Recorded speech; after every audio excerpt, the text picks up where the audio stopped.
शिवसेनेच्या 60व्या वर्धापन दिनानिमित्त पनवेल शहर शिवसेनेतर्फे पनवेल मनमाड दगडी शाळा क्रमांक 2 येथे वृक्षारोपण तसेच शालेय विद्यार्थ्यांना मोफत छत्री व वह्या वाटप करण्यात आले।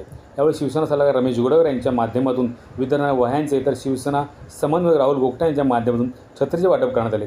सदर कार्यक्रमाचे आयोजन शिवसेनेचे राहुल गोगटे यांनी केले होते।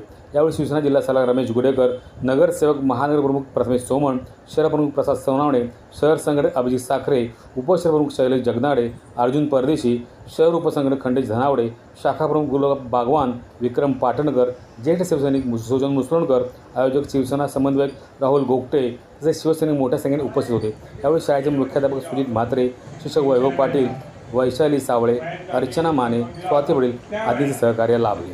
त्यावेळेला आपलं पोलीस मला त्याच्यानंतर कोणी कॉन्टॅक्ट केलं नसल्यामुळे ते तुम्हाला वया मिळू शकल्या नाही, पण ती मला आठवण होती म्हणून मी यावेळेला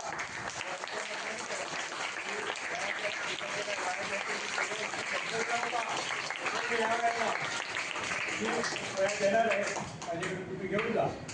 आणि त्याप्रमाणे माझ्या इथं वया आलेल्या आहे।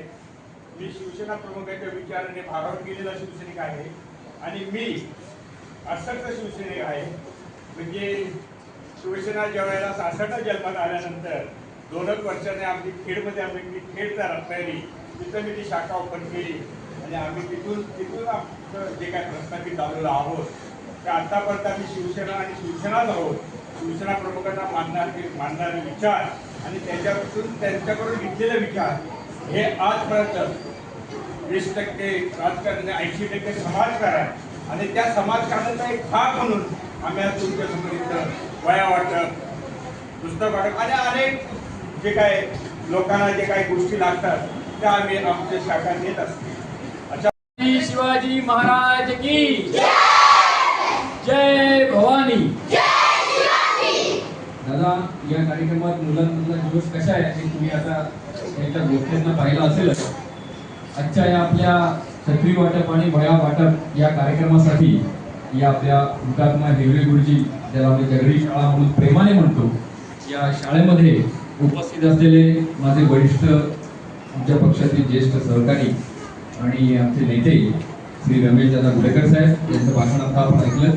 त्याचबरोबर ज्यांच्या संकल्पनेतून हा कार्यक्रम होतोय ते म्हणजे आमच्या शिवसेनेतील एक दानशूर व्यक्तिमत्व सन्माननीय राहुलजी गोगटे, तसेच माझ्याबरोबर व्यासपीठावर उपस्थित असलेले शहर प्रमुख प्रसादजी सोनावणे, आमचे शहर संघटक अभिजित साखरे, त्याचबरोबरीने उपशहर संघटक आमचे खंडेशी धनावडे, उपशहर प्रमुख अर्जुन परदेशी, आमचे उपशहर प्रमुख आणखीन उपस्थित आमचे सर्व जगनाडे दादा, त्यानंतर सुजनजी मुसळणकर हे देखील आमचे पक्षातील एक वरिष्ठ मार्गदर्शक आणि त्याबरोबरीने सगळेच आमचे गुलाब बागवान असेल, किरण पवार असेल, आमचा विक्रम पाटणकर असेल आणि हे त्यांचे सगळे सहकारी आणि विशेष म्हणजे या शाळेतील सर्व प्रमुख शिक्षक, या शिक्षकांमुळे ही पिढी घडते आणि पुढे हे घडवत आहेत। या सर्व शिक्षक, मुख्याध्यापक, सर्वप्रथम तर आपण केलेल्या सन्मान सत्काराबद्दल मी आपले आभार व्यक्त करतो। आणि आजच्या या आमच्या छोट्या काही कार्यक्रमात पण महत्त्वाच्या कार्यक्रमात आम्ही सर्व मोठ्या संख्येने पदाधिकारी उपस्थित झालो। याचं कारण छोटंसं सांगतो की एखादा आमच्यातला पदाधिकारी ज्या वेळेला एखादा कार्यक्रम मनापासून करतो त्याच्या पाठीमागचा भाव हा खूप प्रामाणिक असावा लागतो। कारण आम्ही राजकारणामध्ये असताना जसं आम्हाला सामाजिक प्रामाणिक काम करावं लागतं त्याप्रमाणे थोडासा दिखाऊपणा करावा लागतो, बॅनर्स लावावे लागतात, त्याचबरोबर सोशल मीडियामध्ये जाहिराती कराव्या लागतात। तो एक आता या प्रोफेशनचा भाग झालाय, या आमच्या जीवनाचा एक भाग झालाय। त्यात काही गैर नाही, आपण करत असलेलं काम लोकांपर्यंत पोहोचवणं यात काही गैर नाही। पण त्याच्यामध्ये सुद्धा अशी काही लोक असतात की ते गैर जरी नसलं तरी त्याची प्रसिद्धी मला नको, पण चांगलं काम झालं पाहिजे हे काम करणारा आमचा राहुल दादा आहे आणि म्हणून मी कदाचित मला याचं तुम्हाला एक उदाहरण सांगतो की वारंवार मागच्या निवडणुकीत असेल, या निवडणुकीत असेल, तो नेहमी म्हणायचा, तो खरं तर माझ्या वडिलांपासून पक्षात काम केलेला आहे, रमेश दादांबरोबर काम केलेलं आहे की अरे बाबा आमच्याकडनं कोणी तिकीट नको, तू शिंदे साहेबांना सांगून तुला तिकीट घे, आम्ही सगळे तुझा प्रचार घरोघरी करू, 1 रुपया न घेता, पण तू पुढे जा, तू निवडून असं म्हणायचा। ज्यावेळेला महायुतीमध्ये एक महत्वाचा निर्णायक घटक म्हणून मी आता होतो आणि जेव्हा आमचे काही तिकीट वाटपावरनं छोटे मोठे डिस्प्यूट झाले आणि मग 2 सीट घेऊ, 1 सीट घेऊ, तेव्हाही तो माझ्या मागे लागला की शिंदे साहेबांनी तुला शब्द दिला होता तू पुढे जाण्यासाठी काय करायचंय काम मी तुझ्या बरोबर येतो, आपण शिंदे साहेबांकडे जाऊ, पण तुझं काम झालं पाहिजे. आपल्याला एक प्रमुख पदाधिकारी तिथे पाहिजे. कुठल्याही प्रकारचे बॅनर लावणार नाही, त्याला कुठलं पद मिळतंय की नाही, त्याला आम्ही कार्यक्रमामध्ये मानाची खुर्ची देतोय की नाही, देतोच म्हणजे, तरी सुद्धा या कुठल्या गोष्टीकडे लक्ष न देता चांगल्या उद्देशाने तो काम करतो. आणि म्हणूनच पक्षातले आम्ही सर्व प्रमुख पदाधिकारी आज त्याच्या भावनेसाठी एकत्र झालो, त्याच्या पाठीमागे जो भाव आहे तो एकत्र झालो. सन्माननीय रमेश दादा ज्यांनी आमच्यासारखे शिवसैनिक घडवले, त्यांचं तुम्ही भाषण ऐकलंच. त्यांनी स्पष्ट सांगितलं की मागच्या वेळेला मी तर सांगितलं होतं वह्या देतो, पण मला कोणी अप्रोचच झालं नाही. आता वर्षभरानंतर ह्या विषयाची आठवण ठेवणं गरजेचं नाहीये, पण तुम्ही म्हटलात तसं सर की शिवसैनिक कसा असतो की एक बार जो कमिटमेंट कर ली फिर मैं अपने आप की भी नहीं सुन. आणि म्हणून आमच्या रमेश दादांनी ती मागच्या वर्षीची गोष्ट लक्षात ठेवून त्यांच्या वह्या आज दिल्या. ही जी काही या वह्या असतील, छत्र्या असतील, हे खूप कोट्यावधीचं दान नाहीये. कोट्यावधीचं आम्ही तुम्हाला काही देतोय असं काही नाहीये, पण मी म्हणतो तसं की त्याच्या पाठीमागचा जो प्रामाणिक भाव आहे ना, हा मात्र अमूल्य आहे. या छत्र्या 50,000च्या आहेत का 25,000च्या आहेत, या वह्या 10,000च्या आहेत का 20,000च्या आहेत, त्याच्या पाठीमागचा जो भाव आहे की खरोखर प्रामाणिक मुलं रस्त्यात मी चालताना बघतो तिथं भिजत येत असतील तर त्यांच्या हातामध्ये छत्री हवी, त्यांना वह्या कमी पडत असतील त्यांच्या हातामध्ये वही हवी. ही प्रामाणिक भावना जेव्हा आमच्या मनात येते, ही शिकवण आहे सन्माननीय बाळासाहेबांची, हीच शिकवण आहे सन्माननीय एकनाथ शिंदे साहेबांची की रस्त्यावरच्या सामान्य माणसाला न्याय मिळाला पाहिजे. रस्त्यावरच्या सामान्य माणसाला देखील तो कुठल्याही गटातला असो, कुठल्याही जातीचा असो, धर्माचा असो, त्याला त्याच्या समस्येचं निराकरण झालं पाहिजे. या संस्कारातनं आम्ही शिवसेना काम करतो, या पुढेही करत राहू.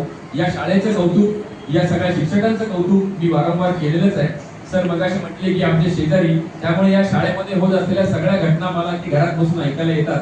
इकडे होत असलेल्या प्रार्थनांपासून आज सकाळी मी ऐकलं तुमचं 7:30चं राष्ट्रगीत असू दे किंवा त्याच्यानंतर माणूस म्हणून माणसाला जगू आहे तुमची प्रार्थना असू दे, ती अगदी बसायला जाण्यापर्यंत मी चुकत नसेल तर मला कान खाली असू दे, मी घरात असतो.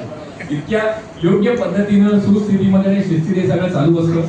शिवसेना पदाधिकारी म्हणून किंवा ह्याच्या पूर्वी जेव्हा आम्ही बॉडीवरती नगरसेवक होतो तेव्हा सुद्धा आम्ही वेळोवेळी सहकार्य करायची भूमिका घेतलीच.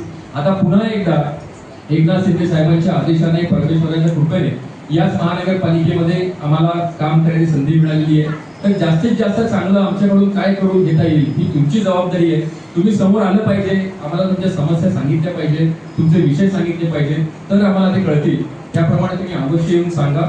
अजून एक छोटी माहिती देतो. महायुतीच्या नगरसेवकांनी त्याला 3 विषयांसाठी स्पेशल कमिटी करायचं ठरवलंय. एक म्हणजे पनवेल महापालिकेचा मालमत्ता कर, दुसरा म्हणजे जो आपण एक डीपीआर करतो शहराचा तो डीपीआर, आणि तिसरा म्हणजे महापालिकेच्या शाळा. म्हणजे महानगरपालिकेमध्ये आमच्या महायुतीने शाळा हा एक अत्युच्च महत्त्वाचा घटक म्हणून निवडला आहे, ज्याच्यामध्ये आम्ही एक कमिटी फॉर्म करतोय की या शाळेचा विकास अजून चांगल्या पद्धतीने कसा करायचा, जिल्हा परिषदेच्या ज्या शाळा हँडओव्हर करून घ्यायच्या त्या कशा करायच्या, इतका महत्त्वाचा विषय हा आम्ही मानलेला आहे. त्याच्यामुळे ह्याच्यामध्ये देखील माझं नाव आहे. त्याच्यातही आपले काही विषय येऊ शकतात. मी मुलांना जास्त बोर करत नाही, त्यांच्या वयाच्या दृष्टीने हे सगळे विषय खूप पलीकडचे आहेत. त्यांना आज मतलब आहे त्यांना मिळणाऱ्या छत्रीची आणि त्यांना मिळणाऱ्या वयाची. मी पुन्हा एकदा सांगतो, तुम्हा सर्व शिक्षकांचं केलं तेवढं अभिनंदन खरं तर कमीच आहे. वारंवार मी सांगतो की माझा मुलगा दादा म्हटले दादा तुम्ही म्हणाल IPS व्हावा, कलेक्टर व्हावा, मुख्यमंत्री व्हावा, प्रधानमंत्री व्हावा, हे प्रत्येक पालकाला वाटतं. पण माझा मुलगा उत्तम शिक्षक व्हावा असं मात्र कोण म्हणताना सहजासहजी दिसत नाही. पण तरी सुद्धा तुम्हाला तुमच्या पाल्याला उत्तम शिक्षक मिळाले तरच पिढी घडणार आहे. त्यामुळे चांगले शिक्षक असणं खूप गरजेचं आहे. आणि म्हणून ही पिढी घडवणाऱ्या IPS IAS बनवणाऱ्या शिक्षकांचं मोठं योगदान आहे. पुन्हा एकदा सर्व शिक्षकांचं मी मनापासून अभिनंदन आणि आभार व्यक्त करतो. या छोटासा कार्यक्रम आयोजित केल्याबद्दल राहुल गोटे तुम्हाला मनपूर्वक धन्यवाद देतो.